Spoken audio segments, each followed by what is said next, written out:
Hi, it's Andrea Foulkes. It's the 11th of the 11th of 2012. So in the UK, it's Remembrance Sunday. I think in America, it's Veterans Day, I think. So it's a really powerful day. On a deeper spiritual level, there's a lot of things going on, and it's for us to remember our ancestors and to send blessings, to send gratitude to them for their journey. But also, with the belief in reincarnation, we are the ancestors reincarnated. So it's like we're sending blessings to the fragmented aspects of ourselves along the timelines of existence. And that's really powerful, and it's really important to do. And many years ago, I wrote a newsletter about how in the UK it was the 11th hour of the 11th day. We will remember them. And that was because of actually someone who's linked to where I'm living now, which is in Avalon in Glastonbury. It was Wesley Tudor Pole, who was on a battlefield in, I think it was the Second World War. And his friend said to him, "I'm not going to make it, but you will make it." And he said it's all about remembering, and it's about the 11th hour of the 11th day. We will remember them. And he passed on that message to Winston Churchill, and that was why we instigated Remembrance Sunday. And that was also because of Wesley Tudor Pole.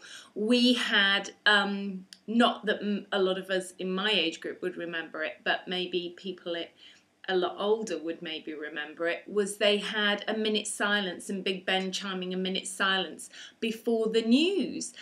So there's so many things we don't know about or how they came into being. So it's wonderful to have that story of how Remembrance Sunday in the UK came into being.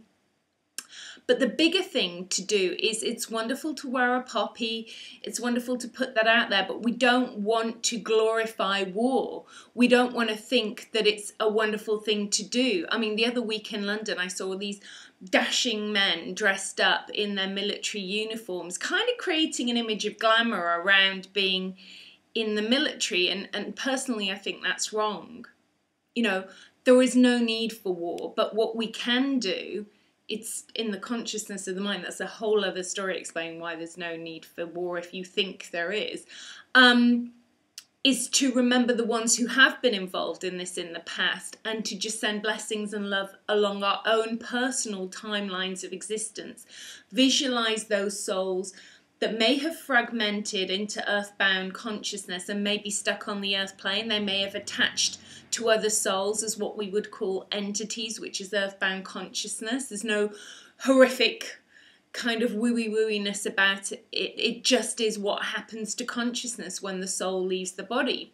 So that said, let's just do a beautiful clearing from our heart space, sending to the timeline of existence of our ancestors and any other ancestors just love and blessings. We understand their journey if they were involved in any kind of war, conflict, fighting, just sending them love, but in our hearts knowing this is not the way forward. And if we were those souls in previous incarnations, as we release the love to the ancestors, bring in the fragmented aspects of your soul back into your physical body. So bringing those facets in. To do that, rather than do a meditation, I'll just do a light language clearing, and then it will convert into an activation, and then I'll leave you in that space to experience that on a deeper level. So many blessings. My name's Andrea Foulkes. If you want to go to my website, there's further information there. It's andreafoulkes.co.uk. And so that might be something you might like to do. So, there were people passing by in the middle of nowhere. So I'm ready now to do this light language activation for you on a soul level. So just tuning in now and just breathing in light, breathing out stress and anxiety. So